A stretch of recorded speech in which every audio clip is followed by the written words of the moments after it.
Why am I saving old license plates from cars I owned over the past 30 years?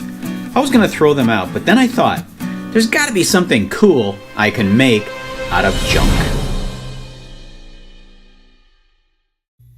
Alright, it's not the most elegant thing I've ever made, but it's still pretty cool.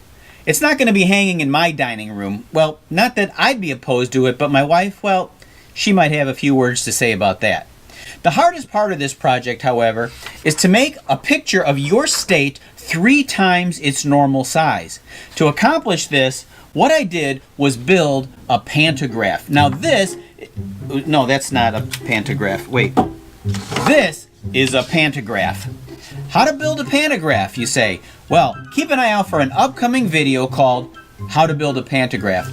Clever title, I know. But today, if you want to learn how to build one of these, perhaps for the state in which you live, out of old license plates and scrap wood, well, keep watching.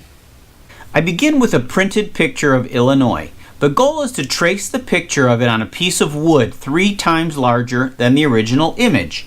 The process starts by securing the left side. I'm using a nail here into a scrap piece of drywall. It can also be rigged using a suction cup, but it needs to rotate freely. The middle, where my right hand is called the tracer. This traces or outlines your picture. The 2 pieces of wood at this point are fastened with a nail using a rubber cap at the end.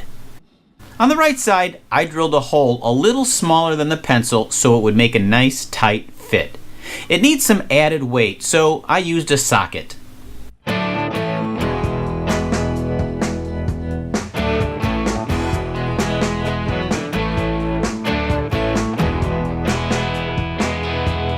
The line it produces is light, but clearly visible.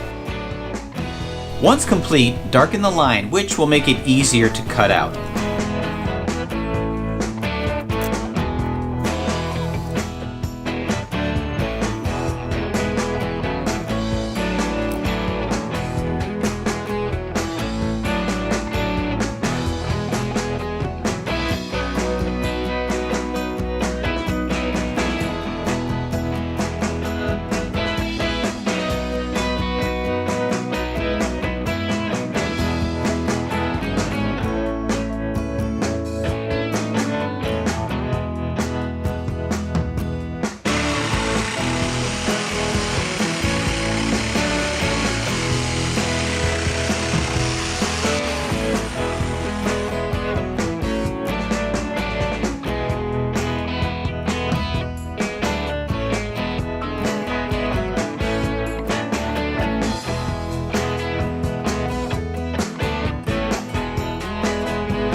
Now, if you don't have a jigsaw with a metal cutting blade, you can use a pair of these tin snips.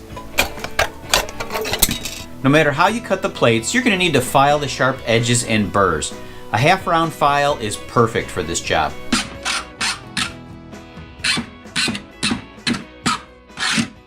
In order to give this a nice finished look, I painted the edge black and the face black so you don't see the wood coming through the holes. So I think this would look great hanging in a basement, a garage, a man cave, or for that matter, a woman cave. Although I've never actually seen a woman cave.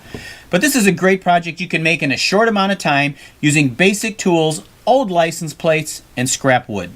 If you like this video, please give it a thumbs up, subscribe to Upcycled, and if you want to be notified when I release future videos, click on the bell. Thanks for watching Upcycled. Until next time, I'll meet you in the alley. Hey honey, can you come in the dining room for a minute?